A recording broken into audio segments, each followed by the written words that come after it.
అదే RTV app వార్తల్ని క్షణాల్లో చదివే అవకాశం ఉంటుంది. ఒక న్యూస్ పేపర్, ఒక టెలివిజన్ ఛానల్ మీ చేతుల్లో ఎప్పుడూ ఉంటాయి.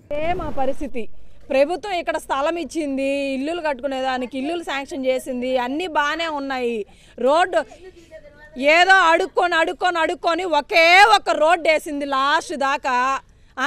ఇదికి కొలాయిలు వేయించింది, అన్నీ బాగానే ఉన్నాయి. కానీ చుట్టూ ల్యాండ్లకు అంతా పర్మిషన్ ఇచ్చేసి వాళ్ళు హైట్ లేపుకొనేసారు, గోడలు లేపేశారు. నీళ్ళు బాగా బ్లాక్ అయిపోయాయి, ఇక్కడ వాటర్ బాగా ఎక్కువైపోయాయి. అప్పుడు 4-5 సంవత్సరాలకు ఒకసారి వచ్చేది వాటరు, ఇప్పుడు ఎవ్రీ ఇయర్ వస్తున్నాయి, ప్రతి సంవత్సరం వస్తున్నాయి వాటరు. మా పరిస్థితి ఇంతే. అదేమంటే వచ్చే డ్యామ్లు ఎత్తేస్తున్నారు, ఎలర్ట్ అవ్వండి, వచ్చేయండి మీరు హై స్కూల్కి, మేము అన్నం ఉడకబెట్టేస్తాము, మీరు తినేసి మళ్ళీ పోయి సర్దుకుందరు అని. ఉండే సామాన్లు దొంగలకు దోలేసి వచ్చేసామా? నైట్ 1 గంటకు వచ్చేసాయి నీళ్ళు. 1 గంటకు వచ్చేస్తే సామాన్లు అన్నీ వదిలేసి మేము హై స్కూల్కి వచ్చేసి మా సామాన్లు అంతా పోవాల్సిందేనా?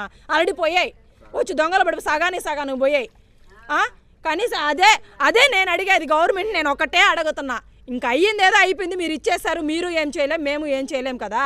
మాకు ఇక్కడే ఏడన్నా తుఫాన్ బిల్డింగ్ ఒకటి కట్టివ్వగలిగితే మీకు రుణపడిపోయి ఉంటాం ఖచ్చితంగా చెప్తున్నా. ఇలాంటి పసిబిడ్డలను ఎత్తుకొని మేము నైట్లో పరిగెత్తే పరిస్థితి లేకుండా ఇక్కడే ఆ తుఫాన్ బిల్డింగ్లో మేము తలదాచుకోగలుగుతాము. అది హై స్కూల్లో ఉంటేనే రాస్తాము, హై స్కూల్లోకి వస్తేనే రాస్తామని మాట్లాడుతున్నారు సగం మంది. నైట్లో 1 గంటకి నీళ్ళు వచ్చేస్తాయి. అది కాకుండా చెంగాలమ్మ గుడికాడ ఉండే 23 ఇళ్ళకి 23 ఇళ్ళకి తీసుకొని వచ్చి 53 ఇళ్ళకి తీసుకొచ్చి వెనక వేయించారు, బాగానే ఉంది. అక్కడ ఖాళీ చేయించారు వాళ్ళకి. పాపం నిన్న 8:30కే వచ్చేసాయి వాటర్. 8:30కే వాటర్ వచ్చేసాయి. వాళ్ళు ఏం చేయాలి? కట్టిన 2 రోజులకు బాత్రూములు పడిపోయినాయి, గోళ్ళంతా పగుళ్ళు వచ్చేసాయి. పోయిన సంవత్సరం అదే విధంగా నాశనం చేసుకున్నారు, ఇప్పుడు నాశనం చేసుకున్నారు. వాళ్ళు ఏదో గుడ్డిగా నమ్మి వచ్చేసిన దానికి వాళ్ళు నాశనం అయిపోయారు. మేము ఆల్రెడీ ప్రతి సంవత్సరం వానల్లో వరదల్లో 7 తణుకులు ఆడుతుంటే వాళ్ళకి కట్టించేదన్నా ఏమన్నా శుద్ధంగా కట్టించారా? శుద్ధంగా కట్టివ్వలేదు. వాళ్ళ పరిస్థితి అలాగే ఉంది. ఇప్పుడు వాళ్ళందరూ హై స్కూల్లో ఉంటే వాళ్ళది రాసామని చెప్తున్నారు. మేము సామాన్లు పోతాయని నైట్ ఫుల్ ఇక్కడ కాపలా ఉండా, మేము మాయి రాయిరా, మేము మనుషులం కాదా? ఉండే సరుకులంతా నాశనం అయిపోయాయి, మాకు తిండి లేదు, మాకెవరు తెచ్చిపెట్టరా? మేము మనుషులం కాదా? మమ్మల్ని ఎత్తుక్కుంటే ఎవరు రారా? అక్కడికి వస్తేనే పెడతామనేది రూలా? అక్కడికి వస్తేనే పెడతారా కూడా? ఇక్కడ ఉండే మనుషులు కాదా? మేము సామాన్లు పోతాయనే కదా మా ఇళ్లలో మేము కాపలా కాస్తున్నాం. ఎవరో పుణ్యాత్ముడు ఏదో ఒకరో హైట్గా లేపి కట్టాడు, ఆ ఇంట్లో తలదాచుకొని ఉన్నాం నైట్ ఫుల్.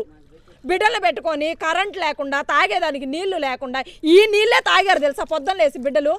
ఈ నీళ్లు తాగారు, ఈ పొయ్యే నీళ్లు. నమ్మతారా అనేసి. ఇంకన్నా ప్రభుత్వం కళ్ళు తెరవదో నాకైతే తెలియదు. ఇక నా భగవంతుడికే తెలియాలి. న్యాయం చేస్తారో చేయరో ఇక మీకే వదిలేస్తున్నాను. వాళ్ళందరికీ నేను కోరుకునే విన్నపం ఒకటే, సచివాలయంలో ఉండే అధికారులన్నా సంహరించి ఇక్కడ ఎంతమంది ప్రతి ఒక్కరు కాపురం ఉన్నారా లేదా అనేసి సర్వే చేసి అందరికీ సహాయం చేయాలి, అందరికీ అందాలనేసే కోరుకుంటున్నాను.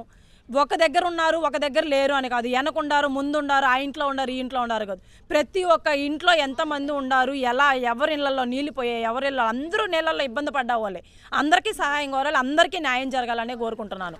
సచివాలయం తరఫు నుండి ఆ ఆఫీసర్లకి మీరే పంపించి ఇంటింటికి తిరిగి న్యాయం జరిగేలా చూడండి.